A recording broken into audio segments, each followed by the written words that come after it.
Happy Wednesday. So today is Wednesday, October 14th, 2020. We write that as 10-14-20. We're gonna start off in our literacy packet today on page 10. So literacy packet, page 10, it looks like this. We're gonna be talking about setting. So the setting of a story. The setting of a story is when and where the story takes place.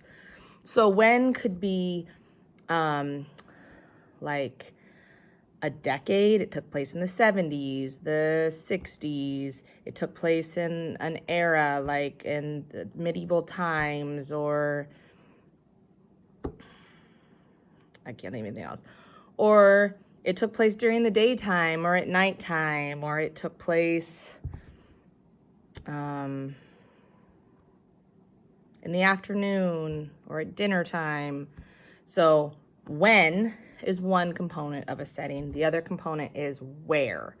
So it took place at the castle. It took place at the bookstore. It took place at in the classroom. Like it can take place in multiple, like every story can have multiple places in it. Like when you watch a movie, you know, there are multiple places. Like in Moana, you've got the beach, you've got their huts, you've got the boat in the ocean, in the crab's home, on the actual mountain. Like there's lots of different places that story took place. So there can be more than one place, but it's where and when, okay, the story took place. So we're going to be talking about Nuffle Bunny, and we're going to be talking about where and when the story Nuffle Bunny took place, okay? So we've got this little paper over here. Oh, can't see it all. Hold on, let me tip it up a little bit. There we go. So it says setting. Then down here at the bottom, you can't see anymore. It says readers can think about when and where the story takes place. So let's talk about when the story takes place. Well, it doesn't really give us a time frame, like a date in our story. It could have happened at any time. It could be happening currently. It could have happened 30 years ago. It doesn't give us a specific time that it happens, but we do know that it's during the day. It's daytime when this happens. When they leave their house and they head to the laundromat, it's during the day because everything's open. People are out walking the streets. It's daytime, okay? Now, during the story, they go to a couple different places, okay? So they head down their block through their neighborhood, right? So that's one place. Down their block and through their neighborhood. They go through the park.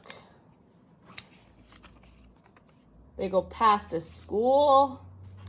I didn't make one for the school though, but they do pass the school, but the school's in their neighborhood, so I would still consider that their neighborhood. But then they go into the laundromat, right? So it's daytime. A lot of things happen in their neighborhood. They walk through their neighborhood. When they're in their neighborhood, they find out that Nuffle Bunny's lost. Trixie throws fits through the neighborhood. They walk through the park. They do walk by a school, but nothing really happens in front of the school. And then they go into the laundromat. So those are the setting, or this is the setting, I guess, of Nuffle Bunny. Okay, the places, so where and when during the daytime that Nuffle Bunny took place. Okay, so using that information, let me turn this just a little bit so I can get in front of it. There we go. So there's Trixie and Nuffle Bunny. So using that information, we're going to complete this. So for the top one, I want us to say when, and then down below a where. So when was daytime. So you're going to write D-A-Y-T-I-M-E.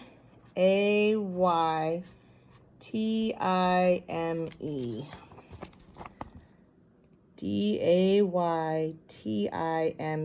daytime on that line.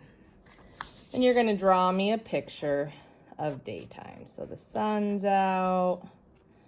Maybe there's some birds in the sky.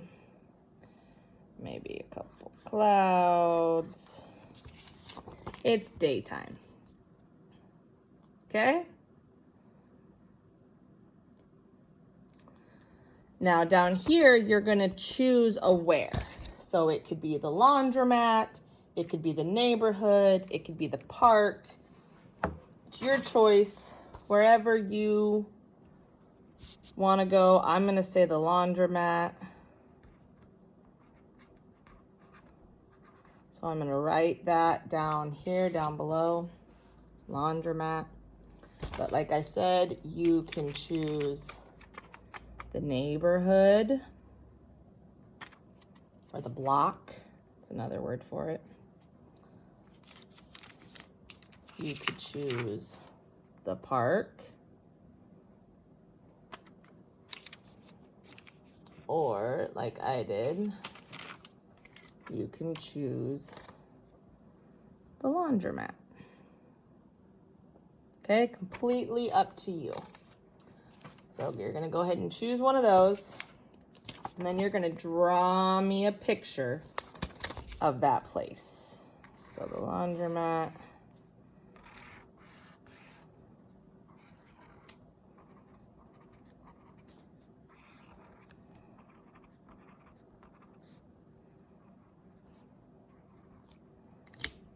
Okay, so there's the wash machines. It says laundromat. You could draw the neighborhood or you could draw the park, whatever you choose for your place. So where or when and where. When and where. Everyone's when will be the same because Knuffle Bunny took place during the daytime. Where you can choose.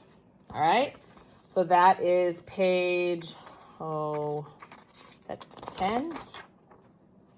Yes, page 10 will be setting. Page 10, setting. Okay, for page 11, we are going to be rebuilding our sentence this week. So go ahead and open up to page 11, get out scissors and a glue stick, and we will get started.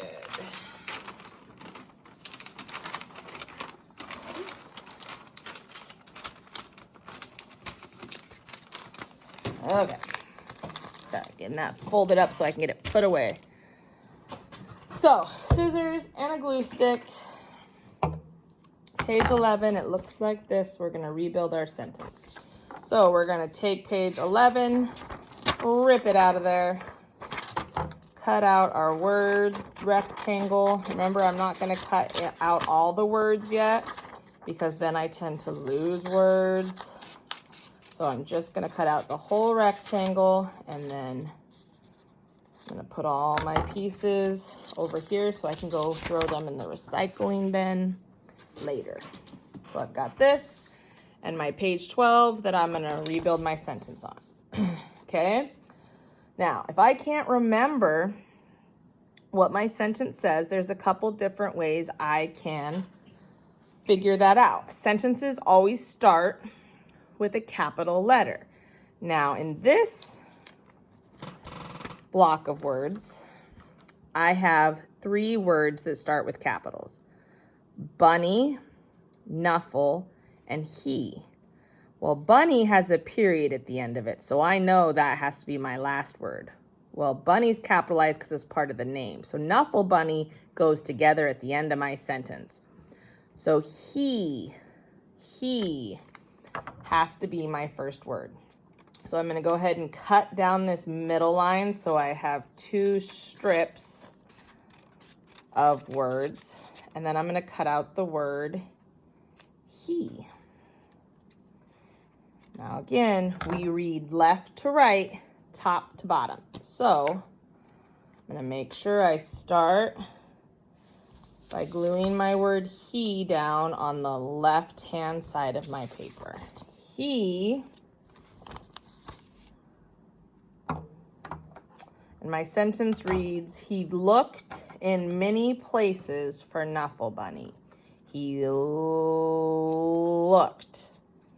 Looked starts with a O. What letter is that?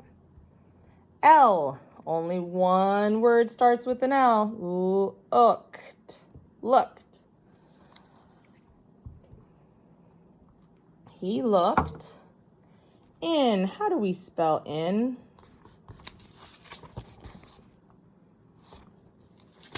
I-N. Good job. In.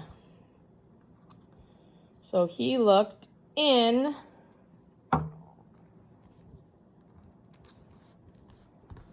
Remember to press down again. That's how we get our glue to stick. Many. Many.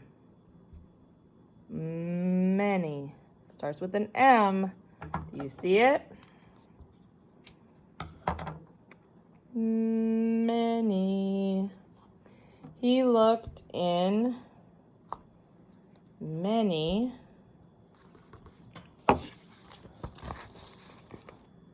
Now my next word is places. I don't think it's gonna fit there, so I'm gonna go down to the next row. Pla, pla, pla, pla, pla, pla. Places. Places. So pla is two letters put together to make the pl sound. It's P and L. Pla. There it is. Places.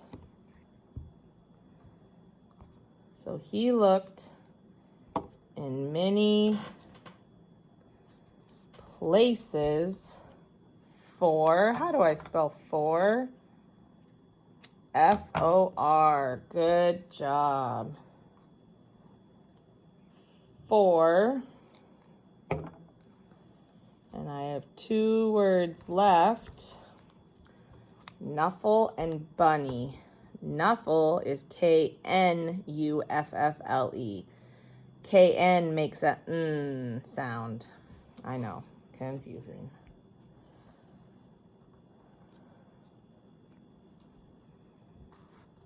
Knuffle, and bunny is my last word because it has my period. He looked in many places for Knuffle Bunny. Okay, and we'll go ahead and take out our blue and we're gonna circle our nouns, places, Knuffle, and bunny, and we're gonna underline places because it's our plural. Circle places, Knuffle, and bunny, they're our nouns. Underline places because it's our plural. Okay? And that is it for our sentence rebuild, page 12. Snap a picture and send that on Class Dojo. Okay? We're going to turn the page and we're going to be building ed words today. Ed, E-D makes the ed sound. So here behind me on this lovely board, I have our first picture, which is a bed. B-ed. Bed. I gotta put my lid on my glue. Hold on, gotta clean up after myself. Scissors and glue away. Okay. Bed. B-ed. What letter do you hear at the beginning? Good, the letter B. B-ed. So you're going to write bed, B-E-D, on line 1, right there. Okay. Picture 2 is right here, showing that the dog is fed. Ed. Fed. So I'm going to replace my b with a f. And my new word is fed. Fed. So line 2 is going to say fed. F-E-D. Very nice. Okay. Picture 3 is of this boy in a backpack. His name is Ned.